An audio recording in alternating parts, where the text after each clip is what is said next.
Engkau Allah kami yang maha baik. Kasih setia, pengampunanmu, kebaikan dan penyertaan-Mu senantiasa melimpah dalam hidup kami. Terima kasih Bapa. Mari kita berdoa bersama-sama. Ulangi seperti apa yang saya ucapkan. Bapa kami yang ada di dalam surga, dikuduskanlah nama-Mu, datanglah kerajaan-Mu, jadilah kehendak-Mu di bumi ini seperti di dalam surga. Bapa yang baik, berikanlah kami pada hari ini rezeki yang menjadi bagian kami secukupnya, cukup untuk memberikan pinjaman kepada banyak bangsa, sedangkan kami sendiri tidak punya pinjaman, cukup untuk menjadi saksi Tuhan, mulai dari Yerusalem, Yudea, Samaria, sampai ke ujung-ujung bumi. Cukup untuk menjadikan semua bangsa murid Kristus dan membaptis mereka dalam nama Yesus. Terima kasih Bapa untuk rezeki yang secukupnya. Dan ampunilah dosa-dosa kami, ampunilah kesalahan kami, seperti kami pun mengampuni orang-orang yang bersalah kepada kami. Dan janganlah masukkan kami ini ke dalam pencobaan, tetapi bebaskanlah kami dari segala yang jahat. Sebab Engkaulah yang empunya kerajaan, kuasa, dan kemuliaan sampai selama-lamanya.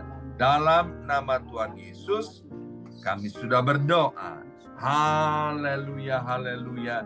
Mari Bapak Ibu sekalian, sekarang kita bersama-sama secara serempak dan serentak, kita akan menggemakan Mazmur 91 dengan suara yang keras dan lantang dari tempat kita masing-masing. 2, 3. Mazmur 91. Orang yang duduk dalam lindungan yang maha tinggi dan bermalam dalam naungan yang maha kuasa akan berkata kepada Tuhan, tempat perlindunganku dan kubu pertahananku, Allahku yang kupercayai. Sungguh Tuhanlah yang akan melepaskan aku dari jerat penangkap burung dan dari penyakit sampar yang busuk. Dengan kepaknya Tuhan akan menudungi aku. Di bawah sayapnya aku akan berlindung. Kesetiaan Tuhan ialah perisai dan pagar tembok. Amin, amin, amin. Terjadi di dalam nama Tuhan Yesus.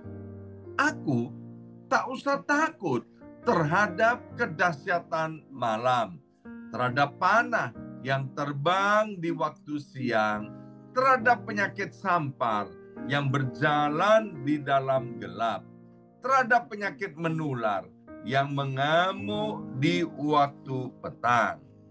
Walau 1.000 orang rebah di sisiku dan 10.000 di sebelah kananku, tetapi itu tidak akan menimpa aku. Aku hanya menontonnya dengan mataku sendiri dan melihat pembalasan terhadap orang-orang fasik.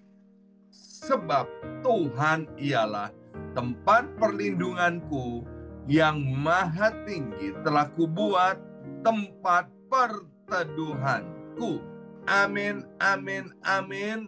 Terjadi di dalam nama Tuhan Yesus. Malapetaka tidak akan menimpa aku dan tulah tidak akan mendekat kepada kemahku. Sebab malaikat-malaikat Tuhan akan diperintahkan oleh Tuhan kepadaku untuk menjaga aku di segala jalanku. Para malaikat Tuhan akan menatang aku di atas tangannya, supaya kakiku jangan terantuk kepada batu. Singa dan ular tedung akan aku langkai. Aku akan menginjak anak singa dan ular naga. Amin, amin, amin. Terjadi di dalam nama Tuhan Yesus. Sungguh hatiku melekat kepada Tuhan, maka Tuhan akan meluputkan aku. Tuhan akan membentengi aku, sebab aku mengenal nama Tuhan. Bila aku berseru kepada Tuhan, Tuhan akan menjawab. Tuhan akan menyertai aku dalam kesesakan. Tuhan akan meluputkan aku dan memuliakan aku. Dengan panjang umur akan Tuhan kenyangkan aku, dan akan Tuhan perlihatkan kepadaku keselamatan daripadanya. Amin, amin, amin. Terjadi di dalam nama Tuhan Yesus. Terima kasih ya Aba ya Bapa. Sekarang kami mengundang Allah Roh Kudus untuk mengurapi, menganugerahkan pewahyuan daripada sorga buat setiap kami. Sehingga firman Tuhan yang sebentar kami akan dengarkan, kami dapat menangkap isi hati Bapa, dan dengan kekuatan pertolongan Roh Kudus, kami dapat melakukannya dalam kehidupan kami sehari-hari, menjadi gaya hidup kami. Dalam nama Yesus, yang percaya dan siap mendengarkan firman Tuhan, angkat jempolnya ke depan dan katakan amin 3 kali.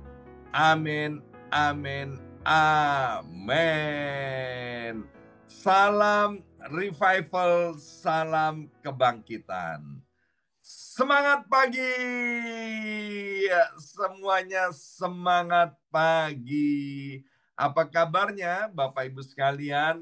Haleluya, haleluya. Senang sekali hari ini Senin 23 Oktober 2023. Boleh bersama-sama kembali dengan Bapak Ibu sekalian. Laporan dari New York ya, di tempat saya. Cuacanya dingin 42 derajat Fahrenheit. Kurang lebih sama dengan 5 atau 6 derajat Celcius. Jadi cukup dingin ya. Baik Bapak Ibu sekalian, mari kita buka Alkitab kita dari kitab Kejadian pasal yang ke-26. Kita masih akan melanjutkan apa yang sudah disampaikan minggu lalu, yaitu tentang bencana kelaparan. Ayat yang ke-7. Dari Kejadian pasal 26, ketika orang-orang di tempat itu bertanya tentang istrinya, berkatalah Ishak, dia saudaraku. Sebab ia takut mengatakan, ia istriku. Karena pikirnya, jangan-jangan aku dibunuh oleh penduduk tempat ini karena Ribka, sebab elok parasnya. Kita sudah belajar minggu yang lalu bagaimana waktu di tanah Kanaan terjadi bencana kelaparan. Ishak adalah seorang yang cinta akan Tuhan, yang beriman. Sehingga waktu itu Ishak kepingin mencari pertolongan ke Mesir. Ya, dalam perjalanan menuju Mesir, Tuhan berbicara kepada Ishak, Ishak, jangan pergi ke Mesir, tetaplah tinggal di tempat ini. Maka Ishak yang cinta akan Tuhan, Bapak Ibu sekalian, bukti cinta akan Tuhan adalah mentaati firman-Nya. Sekali lagi, Bukti cinta akan Tuhan adalah mentaati firman-Nya. Bukti takut akan Tuhan adalah mentaati firman-Nya. Bukti orang menghormati firman Tuhan adalah menghormati Tuhan adalah mentaati firman-Nya. Ishak cinta akan Tuhan, Ishak takut akan Tuhan, Ishak menghormati Tuhan, sehingga Ishak taat, dia tidak pergi ke Mesir, dan dia tinggal di Gerar. Meskipun di Gerar terjadi kelaparan, meskipun di Gerar panen-panen gagal dan mengecewakan karena kekeringan terjadi di mana-mana. Luar biasa Bapak Ibu sekalian. Nah, sementara Ishak sudah taat kepada firman Tuhan, maka kemudian waktu dia tinggal di Gerar, ya, itu Raja Abimelek datang ke rumahnya Ishak, ya. Waktu dia ketok-ketok pintu, rupanya nggak ada yang mendengar, nggak ada yang buka. Maka kemudian Ishak, ya, ngintip dari jendela, ya kan, dari jendela. Ini ngintip dari jendela, sedang ngapain nih yang namanya Ishak, ya. Nanti kita akan bahas selanjutnya.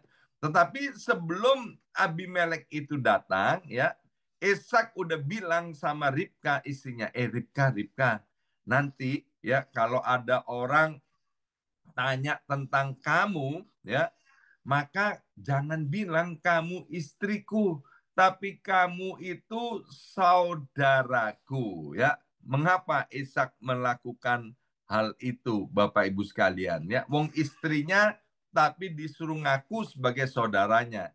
Ishak berbohong.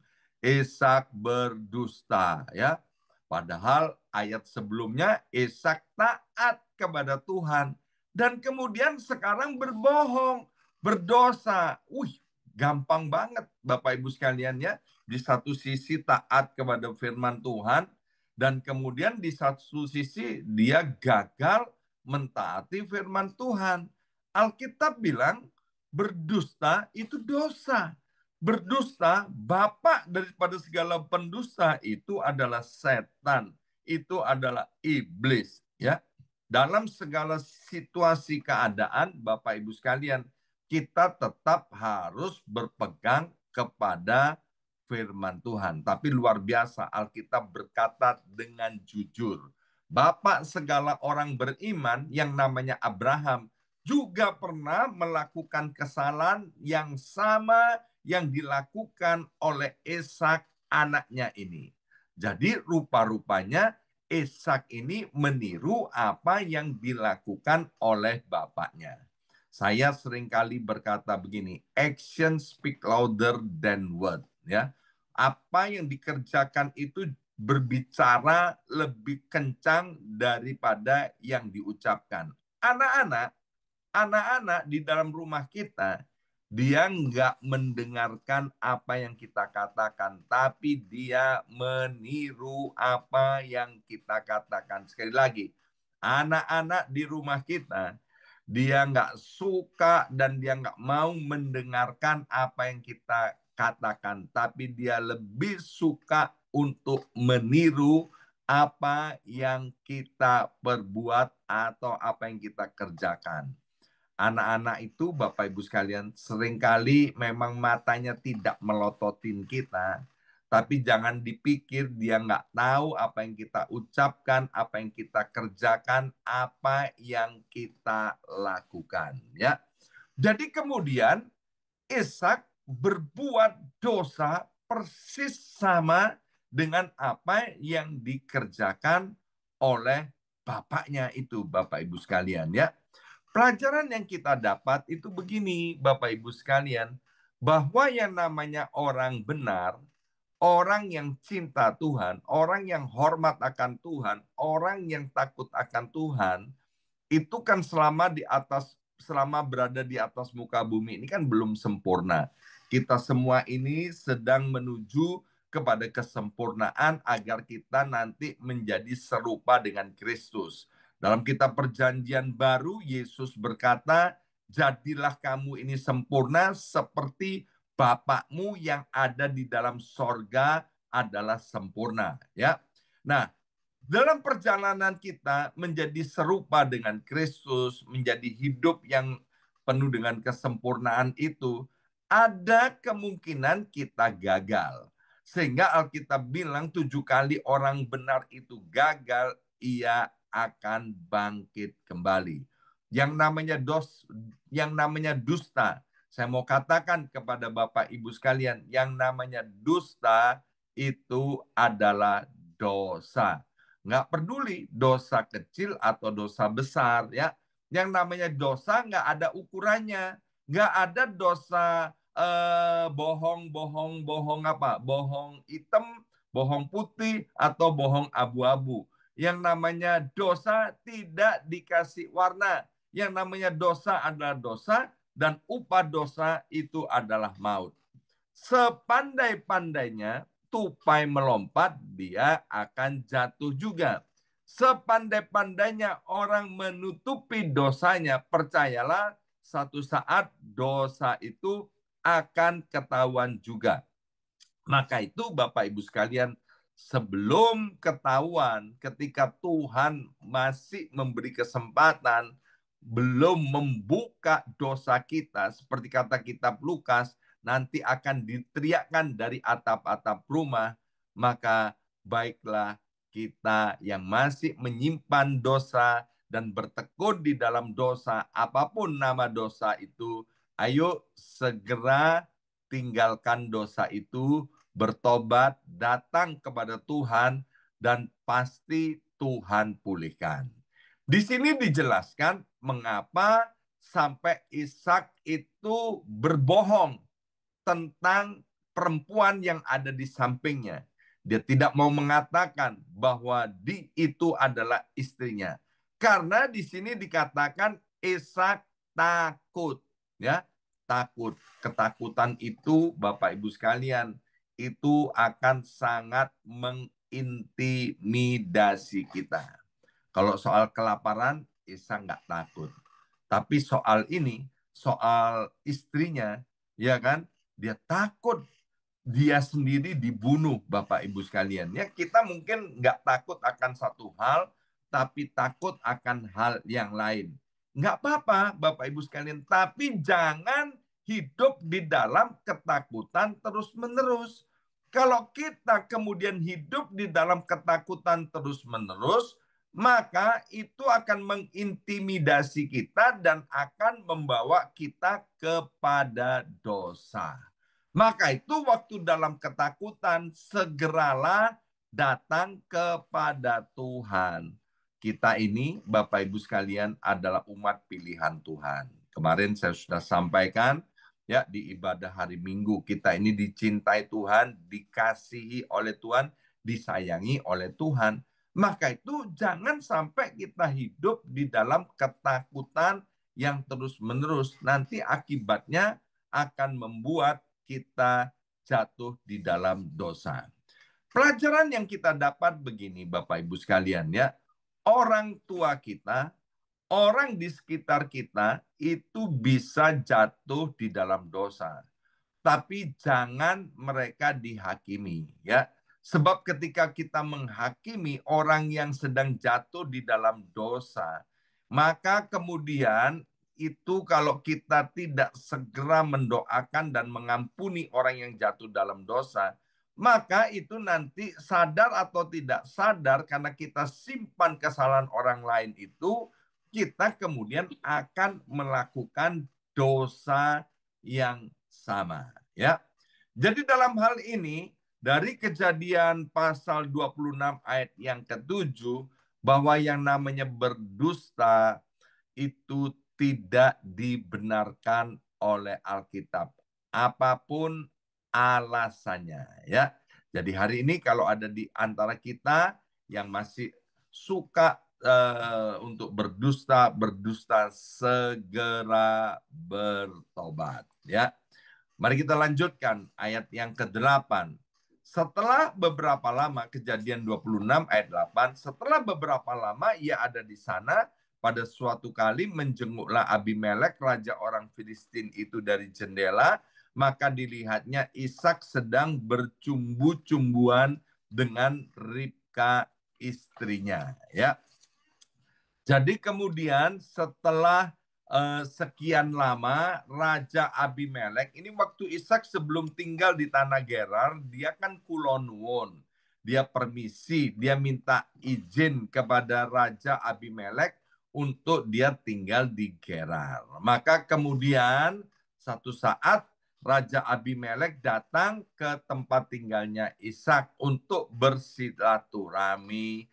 Tapi karena pintunya nggak dibuka, maka Raja Abimelek itu ngintip dari jendela, ya.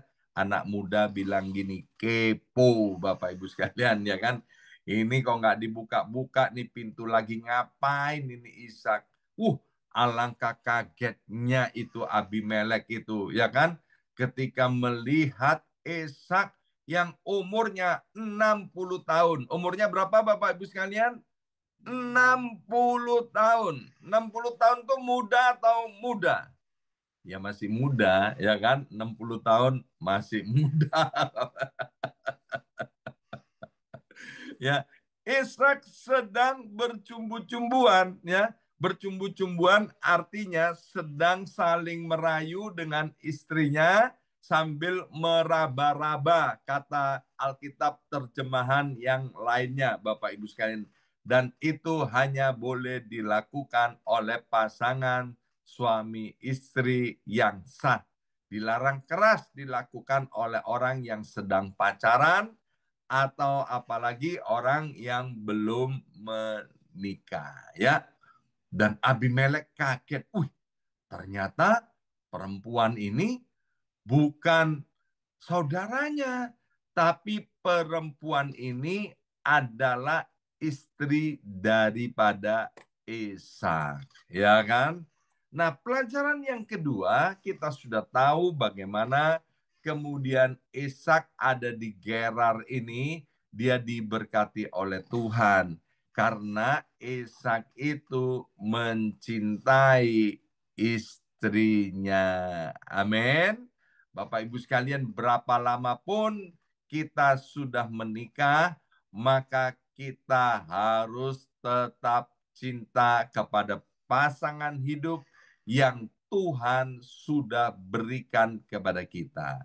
Karena pasangan hidup itu adalah yang terbaik daripada Tuhan. Ya, maka itu Ishak di tengah-tengah krisis dia tetap bisa mencintai dan mengasihi pasangan hidupnya. Ini pesan yang sangat penting buat setiap kita. Hari ini mungkin kita sedang mengalami sesuatu yang tidak kita harapkan, yang tidak kita inginkan. Tapi mari Bapak Ibu sekalian, tetap cintailah pasangan hidupmu. Kalau kita ada di antara kita yang belum keluarga, ketika kita mengalami hal yang tidak baik, mari tetap cintailah keluargamu di mana Tuhan tempatkan engkau. Rapatkan barisan. Justru di dalam keadaan tidak baik, jangan sampai di dalam keluarga itu gontok-gontokan. Mazmur 133 ayat pertama sampai dengan ayat yang ketiga berkata, kalau ada kerukunan, di situ ada berkat-berkat Tuhan akan diperintahkan untuk dicurahkan. Jadi dalam keadaan krisis, yang pertama jangan sampai berbohong, jangan sampai takut berlebihan, jangan sampai berbuat dosa. Yang kedua, dalam keadaan krisis, dalam keadaan hal-hal yang tidak baik, tetap cintailah keluarga dan rumah tangga di mana Tuhan tempatkan kita. Dan yang ketiga, nanti Bapak Ibu sekalian bisa baca dari ayat 12 sampai ayat yang ke-14. Ternyata Ishak itu seorang pekerja yang rajin, Bapak Ibu sekalian. Jadi sementara gagal panen, kekeringan, krisis terjadi di mana-mana, maka Ishak itu tetap bekerja. Karena Alkitab bilang begini, Berkat Tuhanlah yang menjadikan kamu kaya. Jerih payahmu tidak akan menambahinya. Kita harus mengerjakan apa yang bisa kita kerjakan. Nanti bagian yang tidak bisa kita kerjakan, Tuhan yang akan mengerjakannya bagi kita. Ya, ayat yang ke-12-13 bilang begini. Maka menaburlah Ishak di tanah itu dan dalam tahun itu juga ia mendapat hasil 100 kali lipat. Jadi Alkitab bilang kalau kamu nggak bekerja jangan makan. Jadi Alkitab menuliskan dengan jelas bahwa Ishak itu rajin bekerja di tengah-tengah situasi yang tidak memungkinkan. Percayalah Bapak Ibu sekalian, apa yang sekarang ada pada tangan kita. Pekerjaan apa yang Tuhan hari ini percayakan kepada kita. Ayo jangan malas-malasan, tapi kerjakan dengan segenap hati, dengan segenap kekuatan, dengan segenap akal budi kita. Berikan yang terbaik, kerjakan yang terbaik. Dan nanti kita akan lihat bagaimana Tuhan akan memberkati dan menolong kita di tengah-tengah situasi yang tidak baik. Atau mungkin kita sedang mengalami krisis dalam keluarga dan rumah tangga kita, ya. Tetap cintailah keluargamu. Mungkin keluargamu atau pasanganmu tidak berespon baik dengan cinta dan pelayanan yang kau berikan kepada keluargamu, ya. Jangan pedulikan itu, terus kerjakan bagianmu apa yang engkau bisa kerjakan. Karena pasti nanti apa yang kita tabur itu kita tuai sampai 100 kali lipat. Ya, waktu keluarga kami ada dalam krisis, Ibu Yongki dengan rajin terus menabur. Menabur kasih, menabur pengampunan, menabur kebaikan kepada saya, suaminya ini, Bapak Ibu sekalian ya. Kayak-kayaknya sia-sia Bapak Ibu sekalian. Kayak-kayaknya nggak ada hasilnya. Tapi ketika waktu panen tiba, maka Ibu Yongki mengalami yang namanya panen raya. Dan hari ini, Bapak Ibu sekalian, kami sudah menikah hampir 40 tahun. Dan cintanya saya kepada istri saya, Ibu Yongki ini, wanita yang berhati emas ini, lebih daripada tahun-tahun yang lampau. Ya, mengapa? Karena Ibu Yongki tidak jemu-jemu mengerjakan apa yang bisa dia kerjakan. Ya, berbicara tadi tentang menabur, maka ayat itu berkata, dan orang itu menjadi kaya, bahkan kian lama kian kaya sehingga ia menjadi sangat kaya. Orang yang tidak menabur, dia tidak akan menuai. Orang yang menabur sedikit akan menuai sedikit. Orang yang menabur banyak akan menuai banyak. Jadi Ishak mengerjakan bagiannya dia. Yang selanjutnya Ishak juga menabur. Bapak Ibu sekalian, kita bisa membuka satu buah apel. Dan kemudian kita belah apel itu. Kita bisa hitung bijinya. Ada berapa bijinya di dalam sebuah apel itu. Ya, kalau biji itu kita ambil dan kita tanam, maka kita tidak akan bisa menghitung berapa buah apel yang dihasilkan dari satu biji. Sebab satu biji itu ketika ditanam, dia akan tumbuh menjadi pohon, dan dari pohon itu akan menghasilkan buah apel, dan kemudian dari buah apel itu yang banyak, kemudian ada bijinya juga banyak, nanti ditanam lagi, akan berlipat kali ganda. Believe it or not, Bapak Ibu sekalian, orang-orang yang nggak percaya Tuhan, mereka juga percaya dengan hukum tabur tuai. Kita pasti menuai apa yang kita tabur, dan kita menabur apa yang ingin kita tuai. Hari ini, apa yang kita ingin tuai? Kalau kita ingin tuai cinta kasih dari keluarga rumah tangga kita, taburlah kasih. Kalau kita mau menuai uang, taburlah uang, Bapak Ibu sekalian, taburlah uang di ladang-ladang Tuhan. Dan percayalah kita akan menuainya. Baik Bapak Ibu sekalian, hari ini kita sudah belajar yang pertama, bahwa yang namanya dusta itu adalah dosa, tidak dikenan oleh Tuhan. Maka itu kalau ada yang hidup dalam dusta, ayo segera bertobat, datang kepada Tuhan, dan Tuhan pasti ampuni dosa kita, dosa kebohongan, dosa dusta. Yang kedua, rapatkan barisan, cintai istrimu, cintai keluargamu, cintai pasangan hidupmu.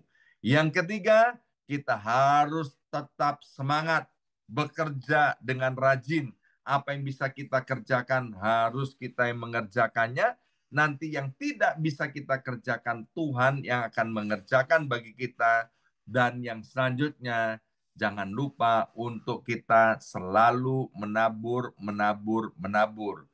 Apa yang ingin kita tuai, itulah yang harus kita tabur. Kalau Ishak kemudian menuai 100 kali lipat, bahkan dia kian lama, kian kaya, sehingga menjadi sangat kaya raya, saya percaya kita pun akan mengalami hal yang sama. Amin. Mari kita berdoa, materaikan setiap benih kebenaran firman Tuhan ini, ya Aba, ya Bapa. Kami tahu Engkau mencintai dan mengasihi kami. Kami mohon Allah Roh Kudus menolong kami. Sehingga Tuhan mulai hari ini, kami menghilangkan kebiasaan-kebiasaan kami untuk berdusta, berbohong, atau berkata tidak jujur. Biarlah Roh Kudus menolong kami untuk kami bertobat, kemudian berkata iya di atas iya dan tidak di atas tidak. Terima kasih Bapak, materaikan setiap benih firman Tuhan yang sudah kami dengarkan pada hari ini. Kami percaya Engkau akan tolong, Engkau akan pulihkan setiap anak-anak-Mu, sehingga sebelum tahun 2023 ini berakhir, setiap kami boleh mengalami revival yang daripada sorga. Dalam nama Yesus yang percaya diberkati, bersama-sama katakan, amin, amin, amin, amin.